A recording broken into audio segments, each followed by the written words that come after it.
Hello and welcome in to another episode of the Fantasy Football Forecast. I'm your host, TreVeyon, joined by my co-host, Matt Duraldi. What's going on, guys? And today we are doing our first look at the rookie class coming in for the 2025 season. So we're going to do a rookie mock draft. We're going to cover 2 rounds. We're going to have the 12-team Superflex for 3 wide receiver leagues. Obviously, our standard format, half PPR. If you're here this deep in the offseason, you're just checking it out because you've been looking for rookie content, you just happen to land on our channel, hit that subscribe button for us.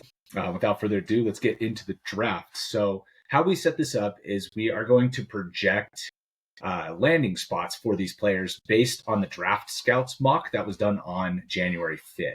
So each one of these players will be tied to a team. We'll talk about the landing spot, how that affected where we would pick them in the rookie draft. And obviously, as we do more of these throughout the offseason up to the NFL draft, those landing spots will change, and we'll discuss, how we like the players better or worse, depending on which teams they're going to be playing. So the first pick, and this is going to be unanimous pretty much throughout the offseason, and I would guess all the way up until next year, is Ashton Jeanty. So he's going to be the 101. Even in Superflex, I don't think there's any question that he's going to be the best player available. He's probably in Superflex going to be a second round, maybe early third round pick in 12-team leagues. And I do expect, even on the Texans, right? We mentioned this, that it's like the Texans landing spot isn't so great because they have McMillen under contract. But if they did pick Jeanty, my expectation would be that they either move on from McMillen or that they, figure out a way to trade him or it's not like, I don't think anyways McMillen is going to keep Jeanty off the field if they do decide to take him. So I'm still going to roll with him at 101, even with this landing spot. All right, rolling into the second pick, we've got Omarion Hampton. I would actually be tempted to push this up to 1 if he does go to the Cowboys, just because there are 0 question marks about the running back situation. Rico Dowdle had a very strong second half, but he's a free agent. And even if they do bring him back, he's not going to be the reason Hampton is going to be off the field. I do think Hampton, unfortunately, with the year Jeanty's had, has been overshadowed quite a bit, but do not sleep on this guy. Obviously, if you're watching this, you know who Omarion Hampton is, but he's someone I'm very excited about, and I love this landing spot. Yeah, the landing spot's hard to beat, and obviously the contact balance, the strength, the size, Hampton's got all of that, right? He doesn't necessarily have the breakaway speed that Ashton Jeanty does, but I do think that he's going to be a solid player out of this class. I have him ranked in redraft in the top 20 running backs, so he's definitely somebody you want to target. The next guy that we have here at 103 is McMillen. I have him as my number 1 wide receiver. I probably would pick him second. I do have the second pick in one of my dynasty leagues, and I am planning to take McMillen depending on, or pending landing spot, I guess. But I do think the size and the speed, he's not super snappy on his routes. He is a little rounded, but he's 6'5", 215. So I think there's a little bit of liberty with that. I think jump balls is just going to be his forte. I think he can step right into a red zone role. And if he goes to the Raiders, that is going to be a great landing spot, in my opinion. They have a pretty good passing game already set up with Bowers and with Jacoby Myers. And so, we love Jacoby Myers on this channel, but Tet would step in and immediately be kind of the alpha wide receiver and not have a ton of pressure on him right away, in the same way that, maybe it would be high pressure on him in New England, for example. But, obviously New England, I think, would be a good landing spot as well. But I don't think that Tet, you need to worry about him on the Raiders. I think he still is a high flying prospect. He draws comps to Mike Evans and to Drake London because of his size. And so, I think immediately he'll become a top 10 dynasty wide receiver. And I do expect him to be a top 25 wide receiver in 2025, especially in this landing spot. One thing I do want to add, and I think you made a good point about the pressure not necessarily being on right away. I actually think that's similar to Brian Thomas Jr.'s situation, because Christian Kirk was there. He's a vet. He does, he is what he is, but Evan Ingram was there, solid tight end. Obviously those guys ended up missing time, and, that situation unfolded where BTJ was just an absolute superstar from the get-go. But I really like Tet, man. I like this landing spot a lot. Yeah, and I don't necessarily think that Tet has the speed of BTJ either. So if BTJ was in this class, I definitely think he would be the number 1 wide receiver prospect still. So, just I do think though he's going to get ranked in dynasty rankings in a similar spot to Drake London, right? London kind of, depending on where you look, is between 9 and 13 in dynasty rankings, and I expect Tet to kind of land in that spot post draft. Moving on to the 104, we've got Luther Burden. I love these two picks for the Cowboys. Like, I'm not a Cowboys fan. In fact, I'm a Cowboys hater. But if they get Luther Burden and Omarion Hampton, like, it is going to be wheels up. Obviously, CeeDee Lamb's the one. But Burden's the type of guy that can just, I mean, he can easily command 10 targets a game in this offense. And his game so much reminds me of DJ Moore. Like, he's not the tallest guy. He's definitely a little bit bigger build. But if you get him going on a screen route, like, he can break tackles. He can break it deep. Like, he's a very exciting player. And I remember one of the things I like about Luther Burden a lot is I follow a lot of high school recruiting, and he was the number one wide receiver prospect in the country. He's from Missouri. He committed to Missouri. And I was like, whoa, okay, here we go. After 2 crazy good years, like, he could have easily transferred, gone to any program he wanted to, and he stayed true to his school. So I really respect a guy like that. And I think, this landing spot would be awesome, because we've seen, Tolbert, Cooks is obviously on the older side. Ferguson, he's solid piece, but this would be a big difference maker on this offense. Yeah, I agree for sure. And if you go and look at his season this year, he wasn't the most productive this year. You look at the film, he didn't really break anything down the field, but that isn't because he can't do it. I think it was because of the terrible quarterback play. Yeah. It's just really hard to be productive when your quarterback can't get you the ball down the field, and just doesn't have the capability of completing passes 15, 20 yards down the field. So I wouldn't worry about the production so much. I know that that's been a hesitation in the community on Burden, but I just think that all the skills are there. He's extremely snappy on his routes. I think he's going to have no problem getting open in the short to intermediate area. I think he could be, prime level Deebo Samuel type of producer with his yak abilities. So the 5th pick here, got Kaleb Johnson. So the landing spot just couldn't have been better here with the Broncos, right? I think if they bring in Kaleb Johnson in the draft, that they're just going to, obviously they're going to let Javonte walk, but I think they'd pretty much clean house at running back, except for maybe Estime, and Kaleb would be the full-time starter there. I think Kaleb is pretty similar in terms of skill set to Omarion Hampton, but just a little bit slower. I do expect Kaleb to run 4.5. So that, might affect his draft capital a little bit, because he doesn't have that top end breakaway speed, but he's big. He's good through the hole, good contact balance, and he's very productive player in college, right? He was at Iowa. He's 1,500 yards and 21 rushing touchdowns. Not a lot of receiving, but he can do it. And so I really like Kaleb Johnson as a prospect. I'm honestly surprised that there are some people that are down on him. I think maybe they're down on him just because the running back class is so deep this year. We're going to roll 10 guys deep that are probably going to be day 1 and day 2 picks at running back, which we don't see. I mean, we saw 2 guys get drafted, 3 guys get drafted in day 1 and 2 last year at running back. So I think this is going to be a little bit of a reset class, and I think maybe that pushes Caleb's draft stock down a little bit. But if he ends up on the Broncos, I just think with Bo Nix and the ascending offense there, if Sean Payton decides to make him his guy, I think that has all the upside in the world, and I would be very excited about Kaleb Johnson. Moving on to 106, we've got Travis Hunter going to the Cleveland Browns.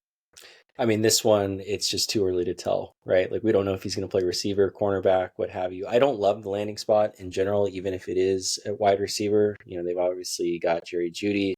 They've got Cedric Tillman. They've got David Njoku. Like, I don't really like this a lot, but I think this is the question that will get answered after the draft, right? Yeah, and this one specifically, right, it's nice to put him at 6 here, but like, we'll have a much better idea once he knows what he's going to declare as. If he's going to try and play 2 ways, I think he probably finds himself a little further down in the first round. But if he declares as a wide receiver only, like, he's going to come up. And the other thing too, right, obviously this is the 2nd overall pick here that they'd be taking him with. And, so we'll see if they decide to go with a quarterback there. Watson obviously re-injured his Achilles, so this came out before that news. They might have a lot more urgency on the quarterback. They also could trade back in the first round too, if they're not sold on either of these quarterbacks. We heard about Dallas wanting to come up and possibly try and make a run at Sanders. So if that happens, maybe Cleveland is a good opportunity for Dallas to do that. But we'll see. Again, if he declares as a receiver, he's going to be a lot higher than this. So, as a player and as a receiver, we are very excited about Travis Hunter. He's one of the best players in this class and in general that we've seen the last 5 years at the catch point. He is super secure with his hands. He's really good at high pointing. He's really good at coming back to the ball and kind of just snatching the ball out of the air almost, right? And it's just, he's so aggressive at the catch point that I think any quarterback is going to work with him at wide receiver. It's unbelievable the way he stabs the ball out of the air. I was actually watching his highlights again today, just because like we've seen so much of him, you kind of just almost overlook him in a way. Yeah. And I was just like, my jaw was on the floor, man. And I remember when he did that flip from Florida State to Jackson State, and someone threw him a hat, and just the way he snagged it out of the air was just not like, I don't know. He's just a different, so seamless. Yeah, and so it's different. He's very special talent, right? But if he plays corner, obviously for fantasy purposes, that's not going to help us a lot. Moving on to number 7, we've got Shedeur Sanders. This is going to be lower than you're going to see him in a lot of mocks. Neither of us are that stoked on the quarterbacks in this class, and so without seeing a lot of upside and with potentially projecting some issues with their ability to even hang on to the job past their rookie contracts. That's why we're just not as gung-ho on these guys. If you have one of these earlier picks and you need a quarterback, like I wouldn't mind in Superflex trading any of these picks after, 103 maybe to get like a Baker Mayfield if you need quarterback help. I would rather do that. At least you're going to get top end production, or if you can get a Jared Goff, if you're a competitor, you have one of these early picks and you can go get Goff in your Superflex leagues. I personally would rather do that than take a shot on Sanders or Ward, who we'll get into later. But, 107 quarterback, Superflex, got to take a shot at some point in this first round. Moving on to 108, we have TreVeyon Henderson going to the Patriots. I really like this one as well. I've got Henderson as number 4. I think you do too. And I remember like his freshman season, like I was just in love with this guy. Obviously, he's battled, a lot of injuries. And I think with Henderson going to the Patriots, like he just adds the much needed element of speed. His breakaway speed is incredible. And I think the advantage of having Ramondre there right now is, they can share snaps to a bit, but I think, we'd see TreVeyon get to that 60-ish% range. And I think another year of Drake May, I think this offense is going to look a lot better. We don't, know for sure with the new coaching staff, but it's probably going to be better. Right. So I really like this one. Yeah, I mean, they're trying to make Antonio Gibson work in New England. So, if they go and get Henderson, it's just like he's immediately going to step into the passing game work, and maybe he's not like the top end. Maybe he's more of a flex consideration in year 1. But, Ramondre isn't under contract after next year. So then, you could be looking at a second-year monster breakout from TreVeyon Henderson. Going into the 109, we've got Quinshon Judkins. This is his teammate at Ohio State, going to the Cleveland Browns. I like this one a lot because if they do decide to take him, he is not a Nick Chubb clone, but he does run very similarly to Nick Chubb. If they do decide to take him in the second round or in the third round, beginning of the third round, I do expect that they are going to let Chubb walk. Chubb is a free agent. So, and then Judkins can be the starter from day one there, which I think, with Ford behind him, maybe Ford kind of takes that TreVeyon role, that pass game workload, but Judkins still can catch passes from time to time. So he could get maybe a similar workload to Jonathan Taylor in the passing game, like 30 targets type of thing as a rookie. And I really think that, another guy that will be flex consideration off the bat in week 1 if he does land with the Browns. Going down to number 10, we got Colston Loveland. This is the first tight end that shows up here. And, I'm not necessarily a huge fan of going in on tight ends, but this is the ideal landing spot for somebody like Loveland. He's a little bit undersized, doesn't block a ton, but he is very productive in the passing game. And, they didn't have good quarterback play at Michigan this year. Obviously, they took a monster step back from what they were as national champions last year. So I do still think the talent's there. He's going to get first-round capital. And I think he would be a great addition to this passing game that kind of is built off of the running game with Roman and Harbaugh. So I do think that he could be very productive. We're going over to 111 now. Jayden Higgins. So this one is driven a lot by the landing spot. Whichever receiver the Commanders end up taking is somebody that we're going to like. He's tied to Jaden Daniels. He's going to be behind McLaurin, which is a great person to learn from, but also McLaurin's starting to get older too. So if it's somebody like Higgins, who is a massive player, right? He's like 6'3", 210. And so he's going to potentially grow into the downfield player for Washington. He can play the De'Ami Brown role, right? And just kind of, or the Zacchaeus role that we kind of saw be a little bit productive towards the end of the year. I really think that Higgins could turn into a very good player in year 2. In year 1, I don't know necessarily how important to the offense he's going to be. I'm not super thrilled on him just as a talent at this point, right? Like I'd prefer if it was Egbuka, or I would prefer if this was Isaiah Bond. I think those two guys fit really well with what Washington needs. But if it is Higgins, that's going to be the player that I want to take a shot on, somebody that's tied to Daniels and, has the opportunity to be a big time player within the offense for Washington. Yeah, I like this pick a lot. And over the last 2 years, he only has, I want to say, 2 drops each of the last 2 seasons. He was like a 0-star recruit, like kind of plays that way as well, just with a chip on his shoulder. But yeah, I think with Washington, like we've beat that drum that the number 2 there is going to get a lot of work. So I really like this one. Moving on to 112, we've got the second quarterback. Again, this is going to come as a surprise. People are going to hate on this, right? If anybody's listening, don't turn it off because we hate the quarterbacks. Just stick with us, right? Maybe we'll push them up, as we get a little bit further into the offseason, because getting started quarterbacks in Superflex is very difficult. So if you need a quarterback, neither of us are going to blame you for pushing either of those guys up into the first round. But Cam Ward, neither of us are very enthusiastic on him. Obviously, he's very toolsy. He can rush and all of that stuff. But and the Titans have seemingly started to fall in love with him. So if he continues to have a good draft process, he's probably going to be the first overall pick, which, again, that level of draft capital is just really hard to see them moving off of him anytime soon if they do decide to go in that direction. So don't blame me for that, but I don't think that the weapons are going to be super great there in Tennessee.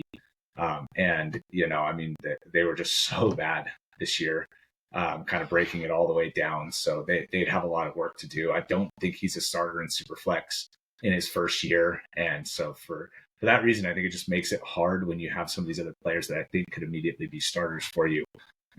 Especially if you have holes at running back or receiver. Yeah, I mean, I guess if I'm going to give Higgins his credit for being a low-end recruit, like Cam Ward, it was the same way. And what I do like about Ward is that he is very much a gamer. Like he can battle back from anywhere in college, right? Like we saw that Cal game where he completely took over. But I just, every time I watch him wind up and throw, it just really bothers me. Like just how he goes down here to make the long throws. And I'm just a little bit concerned, but I think at this point, I'm not really going to fight it anymore. Like he's going to be a top 2 pick most likely, and I'm not going to be taking him in Superflex. And if it works out, I'll eat my words. But yeah, I'm not sold completely on Ward in the NFL. Yeah, and so it's just an unfortunate commentary on this year's quarterback draft class. Like obviously we had 6 in the top 12 picks last year, and I'm not entirely sure either of these guys would go ahead of any of the prospects from last year. So that's just why I feel a little bit hesitant, or even more hesitant, to pick either of these guys in this year's draft. All right, so getting into the second round, a lot can change here. A lot of landing spots that were very favorable for some of these players. So the first guy is Isaiah Bond. I did mention him as somebody I like over Jayden Higgins, and he lands in New England here. So if the Drake May connection, I think, could be really good, but I do think that New England specifically needs more of a downfield threat. And I don't know that that's Isaiah Bond's role. He's more of intermediate target, and they kind of have that with Douglas, and they, kind of already have, well, I guess they have the downfield with Booty, but, I think Bond is an interesting fit in New England. So I just didn't have him necessarily as high as I maybe would have had some of these other receivers for New England. I think most importantly with him, real quick, is speed, right? Like I mentioned that with their first pick taking Henderson. Like the reason I like Bond to the Patriots is just you get 2 very fast players and you kind of figure out how to use them. But moving over to the next guy, someone I really like, Tyler Warren. I'm sure we've all enjoyed watching him at Penn State. And I think for the Broncos, that would be a really good fit. That could potentially be Bo Nix's number 2. Like we've seen kind of that revolving door of receivers. Well, Mims has stepped up with like Vele and Lil Jordan Humphrey and Troy Franklin to some extent, but I think Tyler Warren is about as plug and play as a pass catcher as you can be at the tight end position. So I think this would be a good pick for the Broncos.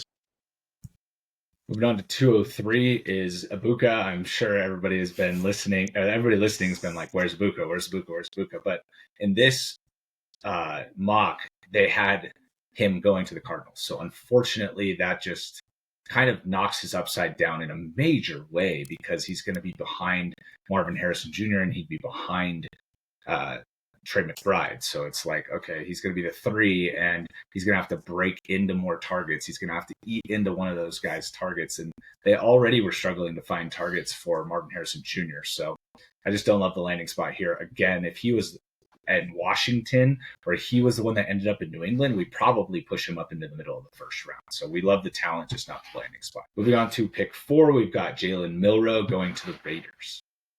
This is an interesting one. Again, like I said I wasn't sold on Cam Ward. I'm definitely not sold on Jalen Milroe. I actually think he took quite a big step back this year. His touchdown to interception ratio was like, I don't know. It was not good. It was very poor. The year prior, it was much better. I know he runs a lot, but he also takes so many sacks. Like, I don't know. I struggle with this one quite a bit. I think he's not someone that you can draft and start right away. And I think with Tom Brady at the helm, it'll be interesting to see what direction they end up going in. I don't see it with Milroe. But I get it with the rushing. It is super flex. It is, fantasy. So yeah, gotta go. I gotta take a shot, right? I mean, there's another Jalen that we might have said the same thing about. And that's fair, right? When you compare him to some of the other guys that we'll talk about here, like I totally get it. Yeah. So, he's toolsy. So, an Anthony Richardson mold, but maybe not as big as him, right? Where maybe it's a shot in the dark. If you need a quarterback, right? Again, it's something where I might take a shot on Milroe over one of these other guys because I could get him later in one of these drafts. Yeah. Going on to 205 is Xavier Restrepo, another guy that if he ends up here with the Bengals and T. Higgins moves on, this guy is going to fly up the draft board. So he's like a smaller, shiftier player, right? And could be an excellent intermediate target and complement to this offense. So I think if T. Higgins moves on, then whoever the Bengals draft at receiver would be an excellent pick. Now with T. Higgins, the latest news around him is that he seems to be willing to take a discount to stay with the Bengals and figure it out with Chase. So, if that does happen, obviously that makes this pick a lot less interesting. We did see that Joseph could be decently productive. And so maybe this is a more talented version of that, and he can draw more targets. Yeah. Maybe, Gesicki isn't such a thing. And then it is Restrepo, but, I don't know if he's going to be the number 3. Again, it's kind of difficult to push him up much higher than this. Moving on to 206, we've got Trey Harris. Trey Harris, for this situation, I don't love him going to the Panthers, right? They've got Leggett, they've got Coker, they've got TreVeyon Sanders, Adam Thielen's still there for a year. I know Harris is a pretty polarizing prospect. I've only watched him a little bit, but my first glance was that he was kind of like a poor man's George Pickens. Like there's a little bit of similarities in his game, but he just doesn't have anywhere near that burst, in my opinion. But I probably do need to check him out a little bit more. But again, this landing spot, I don't really care for. Yeah, and he's kind of like the PFF draft scout darling. I mean, I see him ranked in like the top 5 of the receivers in this class routinely, and I'm not there. So, obviously middle of the second round, we have to see a little more. Maybe in the pre-draft process, we'll see him get pushed up. If the draft capital follows him too, maybe we push him up a little further than this too. Going down to 207, we've got Dillon Gabriel. Again, landing spot here, second round draft capital going to the Steelers. Well, he would be the starter likely if they take him in the second round. This is a seasoned vet, obviously, and I think he could be decently productive.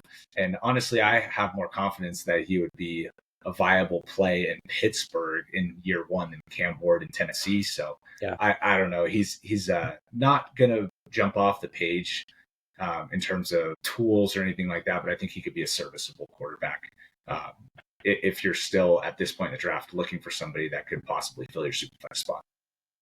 Yeah, I think that would be a good fit as long as they get another solid receiver that can, get them some easy targets. But I like Gabriel actually a decent amount, so I like this one here. Going down to 208, Dillon Sampson of the Chiefs.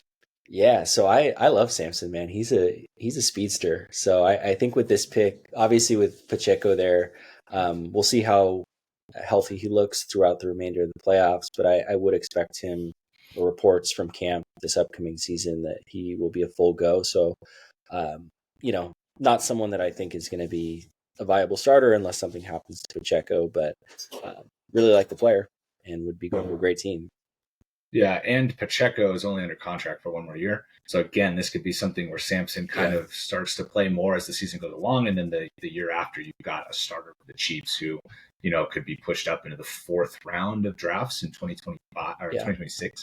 So, looking forward, if whoever lands with the Chiefs, if they do invest draft capital into a running back in the 2nd or 3rd round, this was the 2nd round pick in this mock, that would be something that's very interesting to track. 209, we've got Alec Aomanor.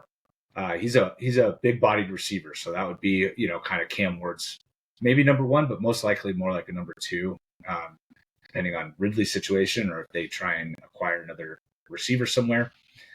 But overall, the prospect coming out of Stanford, I think he's a pretty good player overall. He just doesn't stand out, in my opinion, in anything other than size, really. I don't think he's going to blow the top off of defenses too much. I don't think he has blazing speed or anything like that.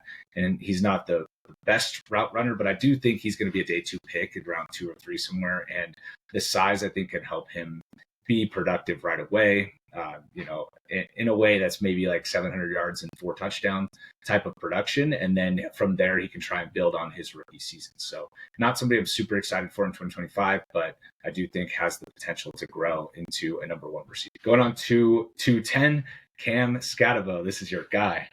So this one makes me excited, man. I've gone back and forth on Scatabo so many times, and I think most recently I pushed him up to running back 5 or 6. I think I have Sampson just ahead of him, so maybe 6. And it's like, I don't know. You just watch him play, and he just runs through people's faces. We saw him take over that game that they almost won, where he won MVP against Texas, man. He's just such a fun player. And I think, with maybe a changing of the guard at quarterback potentially with the Raiders, like, this is the type of guy that, at least if you're picking this deep, it's someone very, very fun, right? Yeah, and he did lead college football in most receiving stats, well, in receptions and in receiving yards at the running back position. So he definitely has the pass catching ability. I do think that his upside is going to be limited and that his draft capital is going to be limited by the 4.65 that's impending on his 40 time. So I just don't think he has any sort of breakaway speed at all. Just don't run it. Just don't run it. Yeah, don't run it and don't hurt your stock. But if he did end up on the Raiders, that's just about as good of a landing spot as he could find, though, because they'd give him the keys to the backfield. It's not exactly like they have anybody there that's going to keep him off the field. So he would be the starter. I think that makes him quite a bit more interesting here. So we'll see where he actually lands. 212, we've got Harold Fannin Jr. Some grading systems that I've looked at have him actually as the top ranked tight end in this class. So he could step up. He's pretty fast for his size, and I do think that he has the production to follow it too. So I could see a situation where Harold Fannin lands as a starter somewhere and immediately is going to be productive. So the Jets, obviously they need a tight end, and Conklin was decently productive this year. So if he does land there, they get the quarterback situation figured out. Maybe Kirk Cousins goes there or something like that. Then I could see Fannin maybe climbing up these rankings a little bit more because a tight end needy team reaches and grabs him. Yeah, I mean, as much of a college football fanatic as I am, I didn't watch a lot of Bowling Green, but just box score scouting, he had 1,000 more yards than his next leading pass catcher on his team. And what I thought was interesting, and I need to watch these games, was against Penn State and Texas A&M, he went for 137 and 145. So it's pretty impressive. So yeah, definitely. And that's what I was alluding to with the production that kind of matches, right? Not the biggest school, but the production was there for him. And there's a very high grade on him, just in terms of prospect and speed, even though he is undersized. Like the tight ends, I feel like, are starting to not be necessarily so prototypically sized Yeah. because they're a little bit more shifty and they're a little bit better pass catchers out in the formation, not necessarily being asked to block a ton when they're a little bit more undersized. So he could be one of the players that fits that mold. Good landing spot, and if a team needs a tight end, they take a shot because tight end is so bad in Dynasty right now.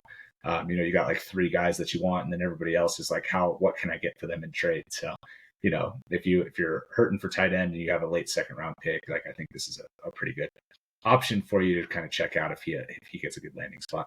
The last guy we're going to talk about is Quinn Ewers. This was the second round pick for the Browns in this draft, and obviously, he just declared. So, and he had Arch Manning kind of breathing down his neck, and they lost in the semifinal. But what do you think on Ewers here for this landing spot? I think Texas was pushing him out first and foremost, and I think if Cleveland didn't get enough turnovers with Jameis Winston, then here comes Quinn Ewers. I really, really liked Quinn Ewers coming in. I gave him all the chances in the world. I was one of his biggest defenders, but now I'm just kind of at the point where I'm like, I don't know. He takes a bunch of stacks. He runs into defenders, and the way he floats the ball, I just think he's going to get picked off so much. Like, he reminds me so much of Spencer Rattler, where I can watch them throw the ball in a parking lot all day because the motion is so pretty, but then you get him out on these big boy fields, and it's like, I don't know. Like, I don't have a lot of faith. Where's the decision making? Like, and it's we know it's there because we see it in gym shorts, and maybe he gets a little bit of that in the combine process. But I totally feel you. It's like, come on, like they're winning in spite of you. It feels like so much of the time instead of because you kind of commanded a 2-minute drive and drove down and scored. So no, I get it for sure on yours. And obviously, right, he'd likely be the starter in Cleveland here. If they do take him in the early second round. So it is worth maybe gambling on him, and we'll see if, in Superflex, these quarterbacks start to gain hype and get moved way up because they're going to be starting. But he's somebody too that I think could definitely benefit from sitting for a while, if not the whole year. So, depending on reports after the draft, we'll see how we feel about Ewers going into 2025. All right, and with that is our first mock draft of rookies for the 2025 class. We did 2 rounds, 12 teams, so we'll probably do this format again. Maybe we add a third round, but this did go 36 minutes, so we did talk quite a bit about some of these guys, so maybe we'll try and fly through the first round moving forward in these drafts and try and get to a second and third round for you guys. And with that, thank you so much for watching. If you're still here, don't forget to hit that subscribe button, and we look forward to talking to you in the next one. Later.